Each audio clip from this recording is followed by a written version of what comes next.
अच्छा जी, अब next topic है इम्पोर्टेंस यानी इरेक्टाइल डिसफंक्शन। ठीक है, इस सेक्शन में जो है इरेक्टाइल डिसफंक्शन डिस्कस करेंगे जो कि एक कॉमन प्रॉब्लम है और ये डायबिटीज़ मेलाइटिस की भी एक कॉम्प्लिकेशन है। ठीक है, तो सबसे पहले इसने यही बताया है कि इरेक्टाइल फेलियर या इम्पोर्टेंस जिसको कहते हैं ये कॉमन प्रॉब्लम है और मोस्ट ऑफ द टाइम ये एंजाइटी से रिलेटेड होती है, डिप्रेशन या फिर ये डायबिटीज़ मेलाइटिस की कॉम्प्लिकेशन होती है। ठीक है, तो इसके जो कॉजेज़ हैं उसमें याद रखिए कि दो तरह से कैटेगराइज किया है, with reduced libido and with intact libido. ठीक है, जिसमें इम्पोर्टेंस के साथ लिबिडो भी रिड्यूस होगा उसमें एक डिप्रेशन वजह आ जाती है, एक हाइपोगोनेडिज्म यानी लो सेक्स हार्मोन प्रोडक्शन, और इसके अलावा हाइपरथायरॉयडिज्म, एक्रोमेगैली और एडिसन्स डिजीज़ जो है ना, ये एंडोक्राइन डिसऑर्डर्स तीनों जो हैं इनमें भी इम्पोर्टेंस के साथ रिड्यूस लिबिडो होगा। लेकिन वो कॉजेज़ जिसमें लिबिडो इंटैक्ट है इम्पोर्टेंस के साथ, उसमें एंजाइटी एक कॉज है, वास्कुलर इंसफिशेंसी यानी poor blood flow, neuropathic nerve damage हो जैसे फॉर एग्जांपल डायबिटीज़ में अल्कोहल एक्सेस की वजह से या मल्टीपल स्क्लेरोसिस, ड्रग्स में beta blockers, thiazide diuretics, antihistamines, metoclopramide, tricyclic anti depressants और एंटी हाइपरटेंसिव्स, ये सारी जो ड्रग्स हैं विथ इंटैक्ट लिबिडो जो है इम्पोर्टेंस करवाती हैं। तो अब इम्पोर्टेंस यानी इरेक्टाइल डिसफंक्शन वाले पेशेंट में हम जो है इन्वेस्टिगेशंस क्या करवाएंगे, उसमें सबसे पहले तो हमने इसकी ब्लड ग्लूकोज चेक करनी है ताकि हम डायबिटीज़ को चेक करें। ठीक है, ब्लड ग्लूकोज करवाएंगे, सीरम टेस्टोस्टेरोन करवाएंगे हाइपोगोनेडिज्म को चेक करने के लिए, मे बी उसको हाइपोगोनेडिज्म की वजह से तो टेस्टोस्टेरोन लेवल करवाए। FSH और LH लेवल, ये पिट्यूटरी हार्मोन क्या करते हैं, टेस्टोस्टेरोन के प्रोडक्शन को स्टिमुलेट करते हैं, तो ये इनके लेवल्स करवाएंगे। और इन्वेस्टिगेशन में हम सीरम प्रोलैक्टिन भी करवाते हैं क्योंकि ये जो प्रोलैक्टिन होता है ना, ये सेक्स हार्मोन प्रोडक्शन को इनहिबिट कर सकता है। ठीक है, तो अब आ जाए मैनेजमेंट पे।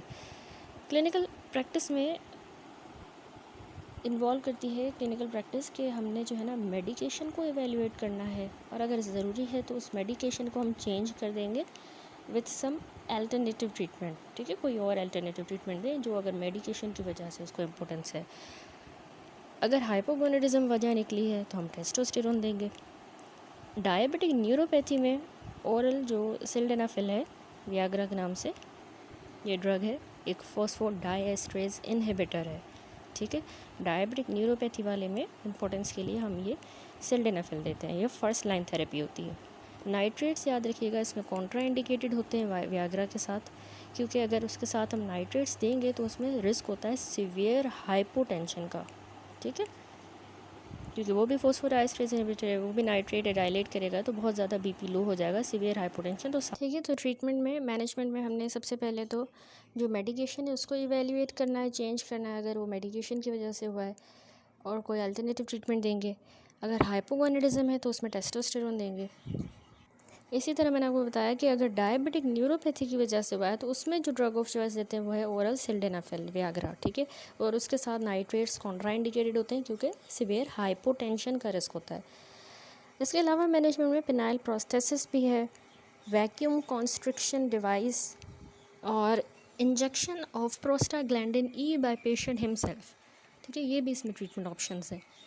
Injection of prostaglandin E by patient himself and vacuum contraction device, penile prosthesis. अब वैक्यूम कॉन्स्ट्रिक्शन डिवाइस क्या है, ये एक्चुअली एक डिवाइस होती है, इसमें एक्सटर्नल पंप होता है used to help man with the erectile dysfunction. ये कैसे वर्क करती है, it work by creating a vacuum around the penis, drawing blood into it and causing erection. ठीक है, ब्लड फ्लो वहाँ पे बढ़ा के वैक्यूम की वजह से। ठीक है, और इरेक्शन में हेल्प करती है। A construction band is then placed at the base of the penis to maintain the erection. ठीक है, फिर उसमें एक कॉन्स्ट्रक्शन बैंड लगाया जाता है टू मेंटेन द इरेक्शन। तो इस तरह से ये वर्किंग थोड़ी इसने वैक्यूम कॉन्स्ट्रक्शन डिवाइस की एक्सप्लेन की है जो इम्पोर्टेंस के मैनेजमेंट में यूज़ होती है। यहाँ पर जो है फिगर भी बना हुआ है वैक्यूम कंस्ट्रक्शन डिवाइस का और उसकी वर्किंग बताइए कि इस डिवाइस को यूज़ करने के लिए सबसे पहला स्टेप है कि place the pump which can be pumped by hand और run on batteries over the penis. ठीक है, ओवर द पेनिस इसको प्लेस करना है, बैटरी ऑपरेटेड भी होता है, hand operated.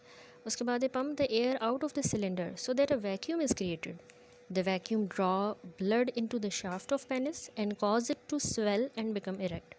Once penis is erect, with the help of lubricant slide the retaining band down onto the lower end of the penis and last में remove the pump. ठीक है, ये simple सी इसकी working है vacuum construction device. That's it. अब next topic है male infertility.